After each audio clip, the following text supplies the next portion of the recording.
Welcome student in our second session of machine shop practice. Today we will learn about the basic operation of this lathe machine, which is plane turning and facing and step turning. We'll try to learn how to maintain sizes on this machine. तो जो last session में हमने पहले देखा था उसका एक छोटा रिकैप करते हैं, उसके बाद हम लोग will start the operation. So we start from the lowest part which is coolant tank with coolant motor. The motor connected with pump. वो पंपिंग वहाँ से होता है कूलेंट, जो यहाँ पर आपका कूलेंट आता है, जो जॉब पे और टूल पे गिरता है और टूल को ठंडा रखता है ताकि टूल का लाइफ बढ़े, टूल का शार्पनेस ना जाए. देन मशीन का लेग, ये बिगर साइज लेग है, ये छोटा साइज का लेग है, because the heaviest part of this machine is this side, at the left side of this machine. तो ये लेग्स है, कास्ट आयरन से बना हुआ है.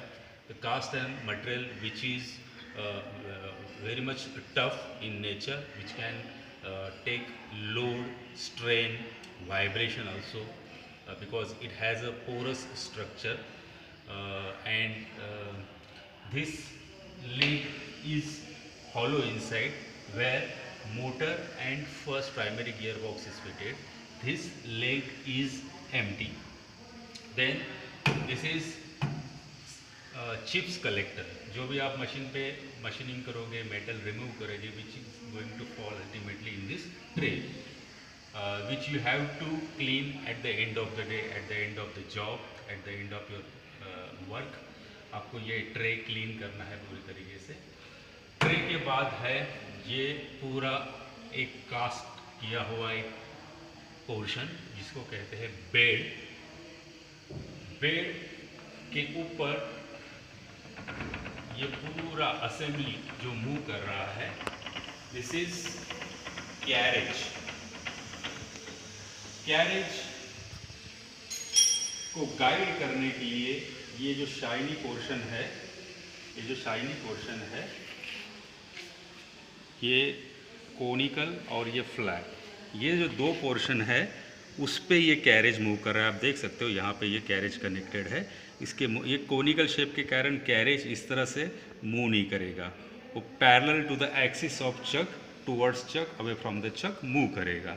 तो ये शाइनी सरफेस है, these are the guide ways. और ये दो जो गाइड वेज है अलग से, अगेन कोनिकल एंड फ्लैट, ये टेल स्टॉक के लिए, ये टेल स्टॉक मशीन के ऊपर रन करेगा. ये टेल स्टॉक लॉक करने के लिए यहाँ पे नट है, ये मैंने इसको स्लाइड किया, ड्रिलिंग ऑपरेशन किया, फिर पीछे ले लिया. बट ड्रिलिंग जहाँ पे आप लोगे इसको, वहाँ जहाँ जिस डिज़ायर पोजीशन पे लेने के बाद इसको लॉक करना जरूरी है. मुझे इस पोजीशन पे रखते हुए इसको ड्रिलिंग करना है जॉब पे, तो यहाँ पे मैंने लोकेट किया. Now it is fix to the bed, ये मूव नहीं करेगा. काम खत्म होने के बाद लूज करना है, take it back, lock it again, otherwise it can fall off the machine and it can break, because cast iron is tough but it is brittle also. Brittle means उसको impact के ऊपर उसमें crack develop होते हैं, impact के ऊपर वो टूट सकता है. if it is fall down, ये कास्ट आयरन, ये जो भी इरेगुलर शेप है, ऑड शेप है, ये कास्ट आयरन से बनाया जाता है, साँचे में डाल के बनाया जाता है. These are made up of cast iron. It can fall and it can break. So you have to fix whenever it is not in use. You have to lock it up. ये bed के साथ connect हो गया. Next, ये जो carriage है, carriage के भी छोटे छोटे पार्ट्स है. ये जैसे हैंडव्हील है, हैंडव्हील से हमें लॉन्जिट्यूडनल मूवमेंट मिलता है. दूसरा हैंडव्हील है, उससे हमें क्रॉस स्लाइड मिलता है, क्रॉस मूवमेंट मिलता है. ये जो क्रॉस मूवमेंट है, हम लोग टॉप से शुरू करते हैं. ये है टूल पोस्ट या टूल होल्डर, जिसको हम लोग इस तरह से रोटेट कर सकते हैं.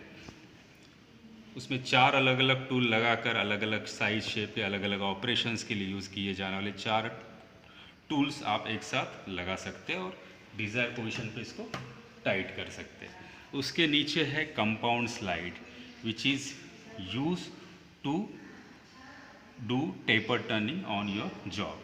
ये यहाँ पर आप देख सकते हैं नट है, उसके अपोजिट साइड में भी एक नट है।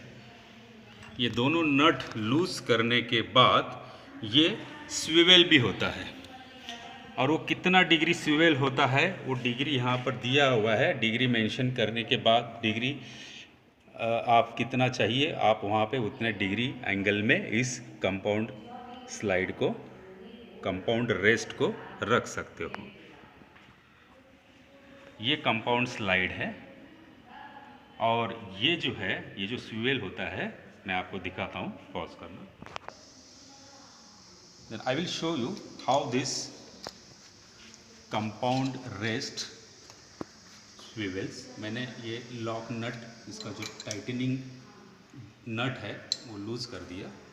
Now you can see this can swivel, और यहाँ पे आप ग्रेजुएशन भी देख सकते हो, 30 डिग्री, 20 डिग्री, 10 डिग्री। तो इनिशियली मुझे आज टेपर टर्निंग नहीं करना है, तो मैं इसको 0 डिग्री पे सेट कर दिया मैंने।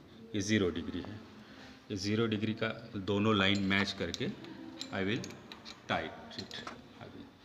तो ये टूल पोस्ट, कंपाउंड स्लाइड और ये ग्रीन पार्ट जो स्विवेल हुआ उसके ऊपर का सारा चीज़ है कंपाउंड रेस्ट। और उसके बाद ये जो स्लाइड कर रहा है यहाँ से लेके ऊपर जितना भी है उसको कहते हैं सैडल। तो मैं उल्टा आपको फिर डिसेंडिंग ऑर्डर में बताता हूँ। ये सैडल है, सैडल के ऊपर कंपाउंड रेस्ट है पूरा, कंपाउंड रेस्ट के ऊपर कंपाउंड स्लाइड है, और उसके ऊपर टूल पोस्ट है, और टूल पोस्ट के ऊपर टूल पोस्ट को लॉक करने के लिए लीवर है। तो ये पार्ट हुए आपके सैडल के। This was saddle in total. This is saddle. The whole assembly which is moving away from operator is saddle. Saddle के ऊपर compound rest, compound slide, tool post। अब ये जो longitudinal part है जो मूव कर रहा है away from chuck and towards chuck, ये मैंने जब से आपको बोला कैरेज है। कैरेज पे क्या क्या है चीज़ें हम लोग देखते हैं। कैरेज पे यहाँ पे गियर बॉक्स लगा हुआ है, उसको कहते हैं apron. Apron consist different size of gears, और कुछ लीवर एज है जो गियर शिफ्टिंग के लिए काम आते हैं। ये लीवर है उसके लिए, वो कंपाउंड आपके एप्रन का हिस्सा है। एप्रन के बाद स्टार्ट करते हैं, जैसे टेल स्टॉक मैंने आपको एक्सप्लेन कर दिया, which is use to hold lengthy job, to support the lengthy job, and for drilling operation this tail stock is being used। उसके बाद then this is chuck which is holding device। holding device को move करने के लिए जो arrangement है, gear arrangement, और जो स्पीड चेंज आप गियर का चक के लिए है, वो सारा अरेंजमेंट जिसमें है वो है हेड स्टॉक। हेड स्टॉक के लिए ड्राइव आपको जैसे मैंने लास्ट टाइम बताया comes from the beginning of the machine, and from the power source is electrical motor. Electrical motor के बाद एक गियर बॉक्स है प्राइमरी। इलेक्ट्रिक मोटर से बेल्ट ड्राइव से ड्राइव गियर बॉक्स में जाता है। उस गियर बॉक्स पे 4 पोजीशंस है, वो 4 पोजीशंस पे आपको 4 स्पीड के लिए अरेंजमेंट मिलता है, और यहाँ पर और 2 पोजीशंस है और एक लीवर के, तो 4x2 आपको 8 स्पीड्स यहाँ पर आप देख सकते हो जो यहाँ पर दिए हुए हैं। 8 स्पीड दिए हुए हैं, वो आप सेट कर सकते हो। E, F और ABCD। E, F ये इस लीवर के 2 पोजीशन हैं, और ABCD नीचे वाले लीवर के पोजीशंस हैं। तो टोटल उनके कॉम्बिनेशन करने के बाद आप 8 स्पीड अलग अलग चक के अचीव कर सकते हैं। तो these are the parts which you are going to come across majorly, and today we'll see how to cut metal on machine, and before that how to set the job, how to set the cutting tool.